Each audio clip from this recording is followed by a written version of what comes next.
7 years ago, a student came to me and asked me to invest in his company. He said, I'm working with 3 friends, and we're going to try to disrupt an industry by selling stuff online. And I said, okay, you guys spent the whole summer on this, right? No, we all took internships, just in case it doesn't work out. All right, but you're going to go in full-time once you graduate. Not exactly. We've all lined up backup jobs. 6 months go by. It's the day before the company launches, and there is still not a functioning website. You guys realize the entire company is a website. That's literally all it is. So I obviously declined to invest. And they ended up naming the company Warby Parker. They sell glasses online.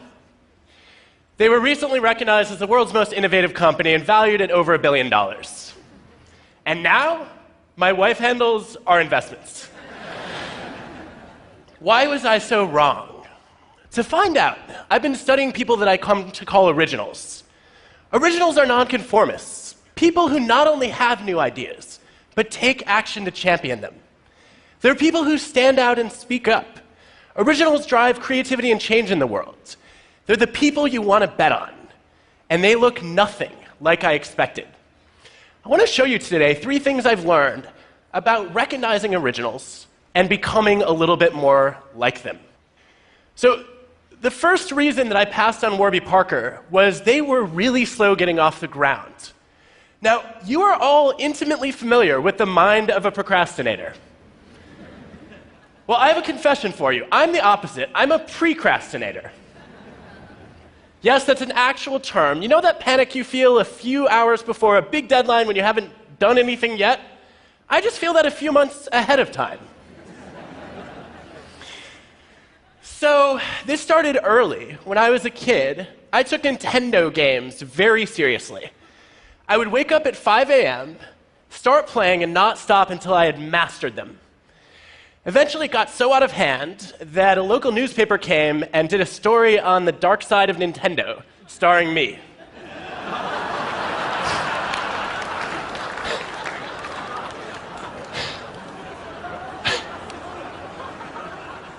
Since then, I've traded hair for teeth.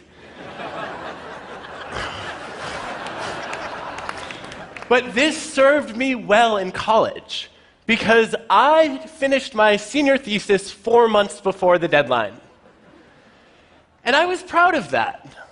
Until a few years ago, I had a student named Jihei who came to me and said, I have my most creative ideas when I'm procrastinating. And I was like, that's cute. Where are the 4 papers you owe me? No, she was one of our most creative students, and as an organizational psychologist, this is the kind of idea that I test. So I challenged her to get some data.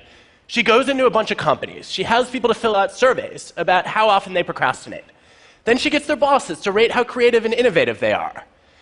And sure enough, the precrastinators like me who rush in and do everything early are rated as less creative than people who procrastinate moderately. So I want to know what happens to the chronic procrastinators. She's like, I don't know, they didn't fill out my survey. No, here are our results. You actually do see that the people who wait till the last minute are so busy goofing off that they don't have any new ideas. And on the flip side, the people who race in are in such a frenzy of anxiety that they don't have original thoughts either. There's a sweet spot where originals seem to live. Why is this? Maybe original people just have bad work habits. Maybe procrastinating does not cause creativity. To find out, we designed some experiments. We asked people to generate new business ideas. And then we get independent raters to evaluate how creative and useful they are. And some of them are asked to do the task right away. Others we randomly assign to procrastinate by dangling Minesweeper in front of them for either 5 or 10 minutes.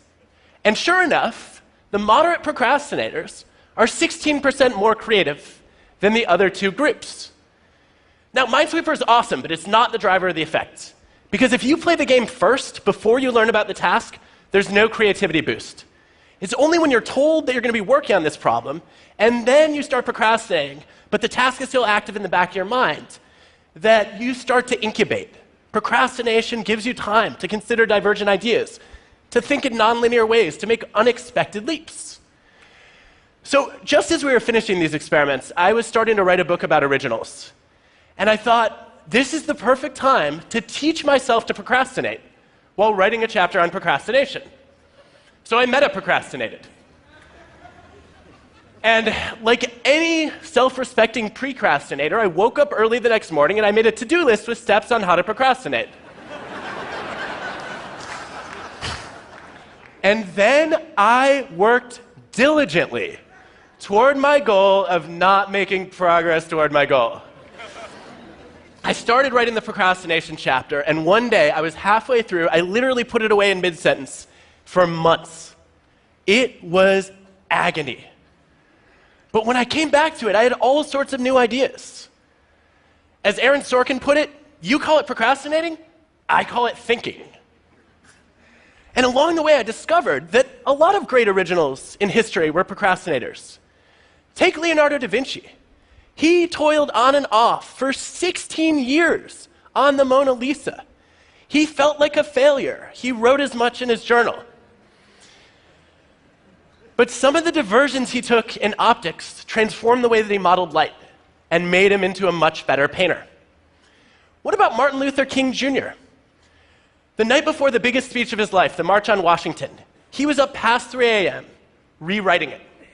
He's sitting in the audience waiting for his turn to go on stage, and he is still scribbling notes and crossing out lines. When he gets on stage, 11 minutes in, he leaves his prepared remarks to utter 4 words that changed the course of history. I have a dream. That was not in the script. By delaying the task of finalizing the speech until the very last minute, he left himself open to the widest range of possible ideas. And because the text wasn't set in stone, he had freedom to improvise.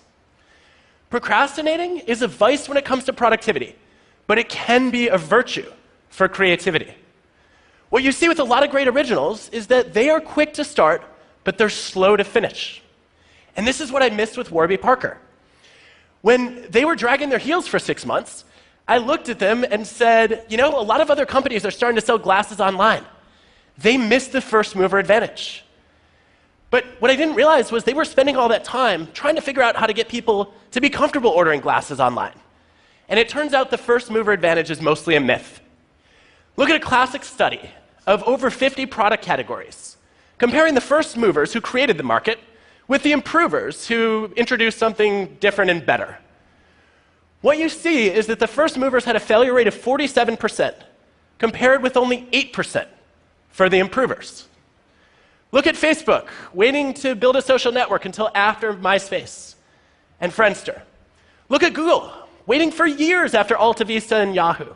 It's much easier to improve on somebody else's idea than it is to create something new from scratch. So the lesson I learned is that to be original, you don't have to be first. You just have to be different and better. But that wasn't the only reason I passed on Warby Parker. They were also full of doubts.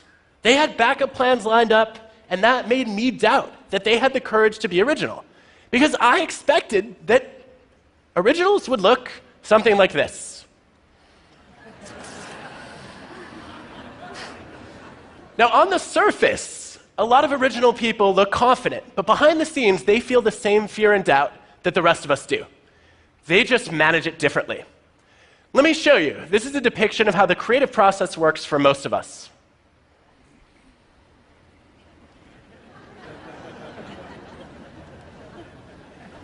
Now, in my research, I discovered there are 2 different kinds of doubt. There's self-doubt and idea doubt. Self-doubt is paralyzing. It leads you to freeze. But idea doubt is energizing. It motivates you to test, to experiment, to refine, just like MLK did. And so the key to being original is just a simple thing of avoiding the leap from step 3 to step 4. Instead of saying, I'm crap, you say, the first few drafts are always crap, and I'm just not there yet. So how do you get there? Well, there's a clue, it turns out, in the internet browser that you use. We can predict your job performance and your commitment just by knowing what web browser you use. Now, some of you are not going to like the results of this study.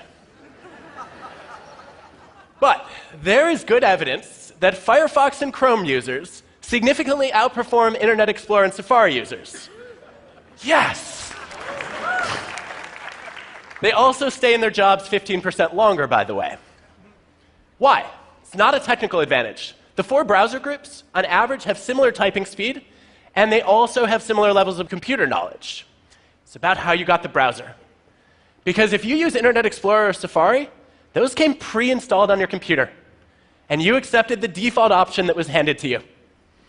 If you wanted Firefox or Chrome, you had to doubt the default and ask, is there a different option out there, and then be a little resourceful and download a new browser. So people hear about this study, and they're like, great, if I want to get better at my job, I just need to upgrade my browser?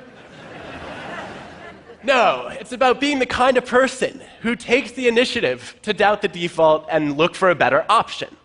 And if you do that well, you will open yourself up to the opposite of déjà vu. There's a name for it. It's called vujade. Vujade is when you look at something you've seen many times before and all of a sudden see it with fresh eyes. It's a screenwriter who looks at a movie script that can't get the green light for more than half a century. In every past version, the main character has been an evil queen. But Jennifer Lee starts to question whether that makes sense. She rewrites the first act, reinvents the villain as a tortured hero, and Frozen becomes the most successful animated movie ever. So there's a simple message from this story. When you feel doubt, don't let it go. What about fear? Originals feel fear too. They're afraid of failing. But what sets them apart from the rest of us is that they're even more afraid of failing to try. They know you can fail by starting a business that goes bankrupt or by failing to start a business at all. They know that in the long run, our biggest regrets are not our actions, but our inactions. The things we wish we could redo, if you look at the science, are the chances not taken. Elon Musk told me recently he didn't expect Tesla to succeed. He was sure the first few SpaceX launches would fail to make it to orbit, let alone get back. But it was too important not to try. And for so many of us, when we have an important idea, we don't bother to try. But I have some good news for you. You're not going to get judged on your bad ideas. A lot of people think they will. If you look across industries and ask people about their biggest idea, their most important suggestion, 85% of them stayed silent instead of speaking up. They're afraid of embarrassing themselves, of looking stupid. But guess what? Originals have lots and lots of bad ideas. Tons of them, in fact. Take the guy who invented this. Do you care that he came up with a talking doll so creepy that it scared not only kids but adults too? No, you celebrate Thomas Edison for pioneering the light bulb. If you look across fields, the greatest originals are the ones who fail the most, because they're the ones who try the most. Take classical composers, the best of the best. Why do some of them get more pages in encyclopedias than others, and also have their compositions re-recorded more times? One of the best predictors is the sheer volume of compositions that they generate. The more output you churn out, the more variety you get, and the better your chances of stumbling on something truly original. Even the 3 icons of classical music, Bach, Beethoven, Mozart, had to generate hundreds and hundreds of compositions to come up with a much smaller number of masterpieces. Now, you may be wondering, how did this guy become great without doing a whole lot? I don't know how Wagner pulled that off. But for most of us, if we want to be more original, we have to generate more ideas. The Warby Parker founders, when they were trying to name their company, they needed something sophisticated, unique, with no negative associations to build a retail brand. And they tested over 2,000 possibilities before they finally put together Warby and Parker. So if you put all this together, what you see is that originals are not that different from the rest of us. They feel fear and doubt. They procrastinate. They have bad ideas. And sometimes it's not in spite of those qualities, but because of them, that they succeed. So when you see those things, don't make the same mistake I did. Don't write them off. And when that's you, don't count yourself out either. Know that being quick to start but slow to finish can boost your creativity. That you can motivate yourself by doubting your ideas and embracing the fear of failing to try. And that you need a lot of bad ideas in order to get a few good ones. Look, being original is not easy, But I have no doubt about this. It's the best way to improve the world around us. Thank you.